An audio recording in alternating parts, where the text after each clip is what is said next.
आइए अब देखते हैं नॉन स्टॉप अंदाज में सिर्फ 10 मिनट में आज सुबह की देश और दुनिया की 100 बड़ी खबरें।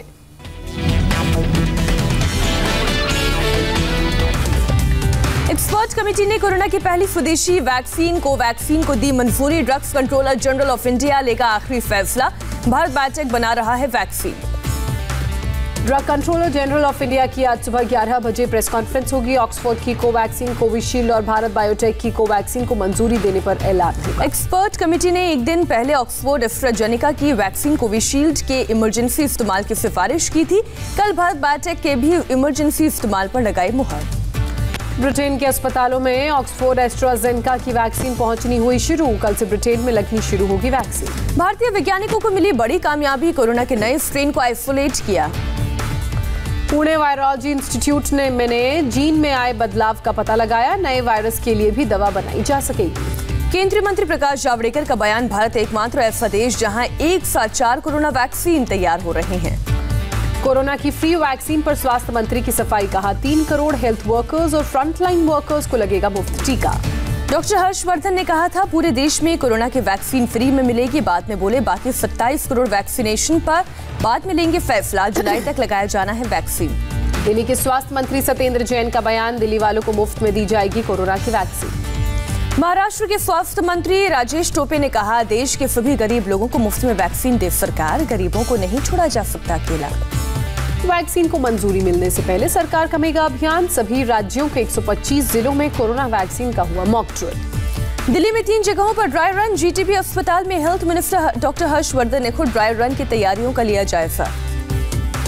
दिल्ली के स्वास्थ्य मंत्री सत्येंद्र जैन पहुंचे दरियागंज में एमसीडी डिस्पेंसरी वैक्सीनेशन ट्रायल का जायजा लिया।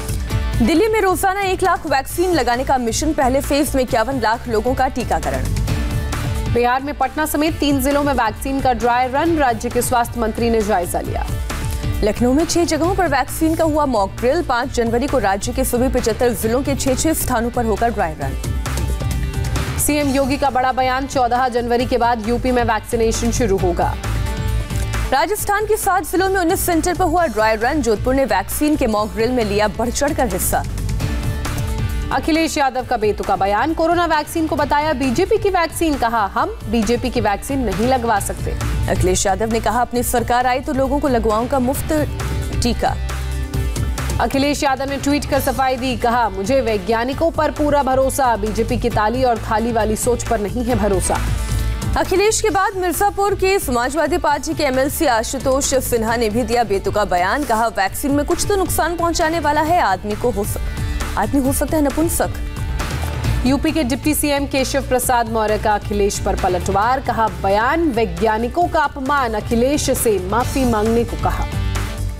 बीजेपी प्रवक्ता संबित पात्रा ने कहा अखिलेश ने जनता के बीच भ्रम फैलाने की कोशिश की। बयान पर माफी मांगने को कहा।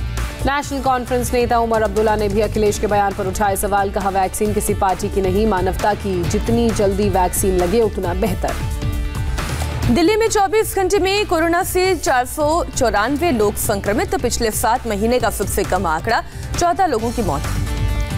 महाराष्ट्र में कोरोना के 3218 नए मामले सामने आए। 24 घंटे में 51 मरीजों की मौत हुई। उत्तर प्रदेश में कोरोना के 728 नए मामले सामने आए। कुल एक्टिव मामलों की संख्या हुई 13,316। राजस्थान में जयपुर, उदयपुर समेत 13 जिलों में लागू रहेगा नाइट कर्फ्यू। रात 8 बजे से सुबह 6 बजे तक बाहर निकलने पर पाबंदी। 6 जनवरी से भारत से ब्रिटेन के लिए शुरू होंगी हवाई सेवाएं। 8 जनवरी से ब्रिटेन से भारत के लिए उड़ान भरेंगी विमान। कोरोना केस बढ़ने के कारण लंदन में 2 हफ्तों के लिए स्कूल बंद। टीचर्स संघ ने पूरे देश में स्कूल बंद करने की मांग की। चीन ने भी वैक्सीन अभियान में आई तेजी। कोल्ड चेन वर्कर्स की सिनोवैक कंपनी के लगे टीके। ऑस्ट्रेलिया के न्यू साउथ वेल्स में लगी कई बंदिशें। इंडोर काम करने वाले लोगों के लिए भी मास्क अनिवार्य किया गया। हरियाणा के कैथल में किसानों का बवाल। राज्य मंत्री कमलेश ढांडा के घर के पास बैरिकेड को ट्रैक्टर से तोड़ा। मंत्री के घर का किया घेराव। कैथल में किसानों ने बैरिकेड तोड़ने के बाद राज्य मंत्री कमलेश ढांडा के घर के बाहर नारेबाजी की। 3 कृषि कानूनों को वापस लेने की मांग की। किसान नेताओं का सरकार को अल्टीमेटम। कहा मांग नहीं मानी गई तो 26 जनवरी के दिन दिल्ली में निकालेंगे ट्रैक्टर किसान परेड। 23 जनवरी को अलग अलग राज्यों में है मार्च। दर्शन पाल ने 6 जनवरी को ट्रैक्टर मार्च को 26 जनवरी के ट्रैक्टर परेड का रिहर्सल बताया। कहा ट्रैक्टर पर तिरंगे लगाकर परेड निकालेंगे। स्वराज इंडिया के योगेंद्र यादव ने कहा, सरकार के किसानों की 50% मांग मानने के बाद सफेद झूठ बोले, हमें नहीं मिला कोई कागज। पीसीसीआई अध्यक्ष सौरव गांगुली को दिल का हल्का दौरा पड़ने के बाद कोलकाता के अस्पताल में एंजियोप्लास्टी के लिए भर्ती कराया गया। डॉक्टर्स के मुताबिक गांगुली के हार्ट में 3 क्रिटिकल ब्लॉकेज। ऑपरेशन के बाद गांगुली की हालत स्थिर, पूरी तरह होश में है। हालात देखकर एक और एंजियोप्लास्टी के बारे में होगा फैसला। गांगुली को देखने कोलकाता के वुडलैंड्स अस्पताल पहुंची सीएम ममता बनर्जी। मुलाकात के बाद ममता का खुलासा, टेस्ट नहीं करवाते थे गांगुली। ममता ने गांगुली को बताया वॉरियर, कहा गांगुली की हालत पूरी तरह ठीक, इलाज के लिए डॉक्टर्स का कहा शुक्रिया। बंगाल के गवर्नर जगदीप धनखड़ भी गांगुली से मिलने पहुंचे, जल्द स्वस्थ होने की दुआ मांगी। पुरी में सेंट आर्टिस्ट सुदर्शन पटनायक ने बनाई गांगुली की प्रतिमा, जल्द ठीक होने की दुआ की। ऑस्ट्रेलिया दौरे पर टीम इंडिया के उप कप्तान रोहित शर्मा समेत 5 भारतीय खिलाड़ी आइसोलेशन में। मेलबर्न के रेस्टोरेंट में नए साल से पहले एक ही टेबल पर खाते हुए इंडोर वीडियो वायरल हुआ। क्रिकेट ऑस्ट्रेलिया और बीसीसीआई ने वीडियो की जांच शुरू की। बायोसिक्योरिटी प्रोटोकॉल्स का उल्लंघन हुआ है या नहीं, इसकी हो रही है जांच। अरुणाचल प्रदेश के फॉरवर्ड एयरबेस पहुंचे CDS Bipin Rawat. Chief of defence staff के 1 साल पूरे होने पर यह दौरा। आईटीबीपी और बीएसएफ के जवानों से की मुलाकात। अरुणाचल के बॉर्डर से जनरल रावत ने चीन को दिया साफ संदेश, कहा कोई भी भारतीय सेना को अपनी ड्यूटी के प्रति प्रतिबद्ध रहने से नहीं रोक सकता। औरंगाबाद के नाम बदलने को लेकर महाराष्ट्र सरकार में विवाद बढ़ा। महाराष्ट्र कांग्रेस अध्यक्ष बाला साहब थोराट ने कहा, नफरत बदलने के लिए नहीं, बदला जाना चाहिए नाम। औरंगाबाद का नाम बदलकर संभाजी नगर करना चाहती है शिवसेना। शिवसेना ने अखबार सामना में कहा, नाम बदलने को लेकर पार्टी का पुराना रुख कायम। शिवसेना प्रवक्ता संजय राउत ने कहा, औरंगाबाद का नाम बदलकर संभाजी नगर बाल ठाकरे रखा था, केवल कागजी काम बाकी, अघाड़ी गठबंधन मिलकर सुलझाएगा मुद्दा। महाराष्ट्र बीजेपी अध्यक्ष चंद्रकांत पाटिल ने सीएम उद्धव ठाकरे की पत्नी रश्मि ठाकरे को लिखा खत। सामना अखबार में पीएम मोदी के लिए आपत्तिजनक भाषा की शिकायत की है। सामना की संपादक है रश्मि ठाकरे। कोरोना को मात देते ही मिशन बंगाल में जुटे जेपी नड्डा। 9 जनवरी को बीरभूम जिले में मेगा रोड शो। केंद्रीय मंत्री बाबुल सुप्रियो ने साधा टीएमसी पर निशाना, कहा 2021 के बाद अलीपुर सेंट्रल जेल होगा टीएमसी कार्यकर्ताओं का ठिकाना। बीजेपी नेता शुभेंदु अधिकारी का ममता बनर्जी पर हमला। मेदिनीपुर की रैली में कहा, आने वाले वक्त में बंगाल में लगेंगे स्वामी विवेकानंद, नेताजी और टैगोर जैसी हस्तियों के पोस्टर। डीएमके का यू टर्न, घटक दलों की बैठक में नहीं बुलाए जाएंगे ओवैसी। सहयोगी दलों ने कहा, ओवैसी को बुलाने से कार्यकर्ताओं में गलत संदेश जाएगा। हिंदू देवताओं और गृह मंत्री अमित शाह के खिलाफ कमेंट करने के आरोप में stand up comedian Munawar Faruqui Indore में गिरफ्तार। एक शख्स ने पुलिस की मौजूदगी में मारा थप्पड़। इंदौर के चांदनखेड़ी गांव में चला प्रशासन का बुलडोजर। राम मंदिर निर्माण हेतु जन जागरण रैली पर हुए पथराव के बाद कार्रवाई। बाहरी लोगों के गांव में एंट्री पर रोक। जन जागरण रैली पर पथराव मामले में अब तक 30 पत्थरबाज गिरफ्तार। पुलिस ने 6 उपद्रवियों को जेल भेजा। कुछ पर रासुका और जिला बदर की कार्रवाई की तैयारी। उत्तर प्रदेश के सीतापुर में गैंगस्टर मुजीब अहमद और चन्नू अहमद की 24 संपत्तियां सीज। प्रशासन ने अभियान चलाकर 60 करोड़ की संपत्ति को किया सील। गैंगस्टर्स की संपत्तियों की जांच में जुटा प्रशासन। कई जमीन और ईंट भट्टों का पता चला। बीते 31 दिसंबर को ही बटगंज इलाके में अखलाक अहमद की बिल्डिंग जमींदोज की गई थी। उत्तर प्रदेश के बलरामपुर में एसपी के पूर्व विधायक आरिफ अनवर हाशमी की 20 करोड़ से अधिक की अवैध संपत्ति कुर्क मुनादी कर 55 लाख कीमत की 3 बड़ी गाड़ियां भी जब्त। पीएम मोदी ने वीडियो कॉन्फ्रेंसिंग के जरिए ओडिशा के आईआईएम संबलपुर के कैंपस की रखी आधारशिला। प्रधानमंत्री ने छात्रों को कहा, आपके देश को अपना प्रबंध कौशल दिखाना है। जम्मू कश्मीर के नौशेरा सेक्टर में फिर पाकिस्तान ने सीजफायर का उल्लंघन किया। भारतीय सेना ने भी मुंहतोड़ जवाब दिया। श्रीनगर में पंजाब के मूल निवासी को आतंकियों ने मारी गोली। केंद्रीय मंत्री जितेंद्र सिंह ने कहा, सामान्य हालत बिगाड़ने की कोशिश। मनाली में भारी बर्फबारी। दक्षिण अटल टनल और सोलांग नाला के बीच फंसे 500 पर्यटक। प्रशासन ने काफी लोगों को सुरक्षित रेस्क्यू किया। लाहौल स्पीति के रोशेल गांव में हुई जोरदार बर्फबारी। बर्फ की मोटी चादर से ढका पूरा गांव।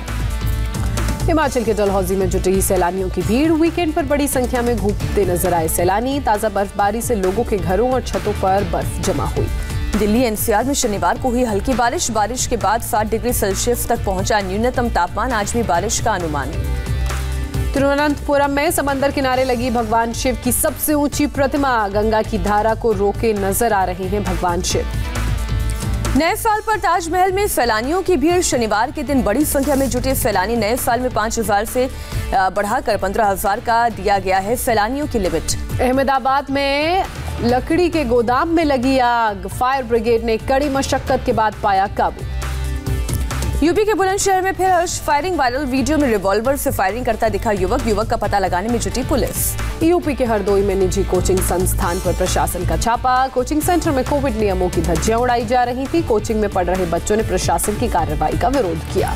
कानपुर में पत्रकार आशु यादव का शव एक गाड़ी में मिला, परिजनों ने 1 जनवरी को दर्ज कराई थी गुमशुदगी की रिपोर्ट, सीसीटीवी फुटेज से निकाले जा रहे हैं सुराग। मध्य प्रदेश के रतलाम में तेज रफ्तार कार ने एक्टिवा को कुचला, एक्टिवा सवार 2 महिलाएं गंभीर रूप से घायल, पुलिस ने आरोपी कार ड्राइवर को पकड़ा। कोलकाता के इंटाली इलाके में अंडर कंस्ट्रक्शन बिल्डिंग के सामने खाली जगह पर 20 क्रूड ड्रम मिलने से हड़कंप, स्थानीय लोगों ने पुलिस को दी जानकारी। नागपुर में युवती से सरेआम छेड़छाड़, पुलिस से भी उलझे, पुलिस ने 2 आरोपियों को मामले में गिरफ्तार किया। यूपी के एटा में पाकिस्तानी महिला बनी गांव की प्रधान, हकीकत सामने आने के बाद प्रशासन में हड़कंप। 35 साल पहले कराची से आई थी महिला। प्रयागराज में पुलिस की बड़ी कार्रवाई, कई राज्यों में सप्लाई करने वाले 2 हथियार तस्कर गिरफ्तार। मुंबई के खार में 19 साल की लड़की की हत्या, गिरफ्तार किए गए 2 शख्स 7 जनवरी तक पुलिस कस्टडी में भेजे गए। मुंबई के वर्ली सी फेस पर पुलिस कर्मियों को मिली self balancing scooter, Mumbai commissioner Parambir Singh की मौजूदगी में गृह मंत्री अनिल देशमुख और मंत्री आदित्य ठाकरे ने दिखाई हरी झंडी। दिल्ली में 22 करोड़ की कीमत के ड्रग्स पकड़े गए, अफ्रीकी देश जाम्बिया के 2 लोग गिरफ्तार। नोएडा के थाना फेज 2 में युवती पर चाकू से हमला, आरोपी शख्स गिरफ्तार। दिल्ली में एक और रूट पर चलेगी ड्राइवरलेस मेट्रो ट्रेन, इस साल मध्य तक मजलिस पार्क से शिव विहार तक ड्राइवर विहीन होगी ट्रेन। यूपी वालों से सीएम योगी आदित्यनाथ की अपील, विकास के लिए गांवों में सड़कों के चौड़ीकरण का विरोध न करें। नए साल के पहले दिन गाजियाबाद पुलिस का एक्शन, 32 शातिर अपराधियों पर लगाया गैंगस्टर एक्ट। पुलिस अधीक्षक कलानिधि नैथानी के नेतृत्व में गिरफ्तार किए गए 63 आरोपी, अपराध की रोकथाम के लिए जारी रहेगा अभियान। कोहिमा में जंगल के इलाके में लगी आग, हेलीकॉप्टर के जरिए पानी गिराया गया। 26/11 मुंबई हमले का मास्टरमाइंड लश्कर आतंकी जकीउर रहमान लखवी गिरफ्तार, टेरर फाइनेंस केस में हुई गिरफ्तारी। ब्रिटेन में लगा पाकिस्तान पर जुर्माना, उच्चायुक्त के खातों से 450 करोड़ रुपए निकालने का आदेश। नेपाल के लिए ढाल बनना चाहता है चीन, चुपके से 3 टीमें भेजी। यूरेनियम संवर्धन को ईरान 20% तक बढ़ाएगा, अमेरिकी दबाव के बीच किया बड़ा ऐलान। वेस्ट बैंक इलाके में इजरायली सैनिकों ने एक युवक को मारी गोली लगने के बाद युवक हुआ लकवे का शिकार। सचिन तेंदुलकर के बेटे अर्जुन की मुंबई टीम में entry, Syed Mushtaq Ali T20 trophy के लिए चयन, 10 जनवरी से शुरू होगा टूर्नामेंट। ऑस्ट्रेलियाई ओपनर डेविड वार्नर का सिडनी टेस्ट खेलना तय नहीं, खुद वार्नर ने कहा, तीसरे टेस्ट तक मेरी पूरी तरह फिट होने पर संदेह। अमेरिकी शेयर बाजार से 3 चीनी कंपनियों को निकाले जाने पर शी जिनपिंग सरकार खफा, जवाबी कार्रवाई की चेतावनी। दिसंबर में निर्यात में 0.80% की मामूली गिरावट, आयात में 7.6% की बढ़ोतरी दर्ज।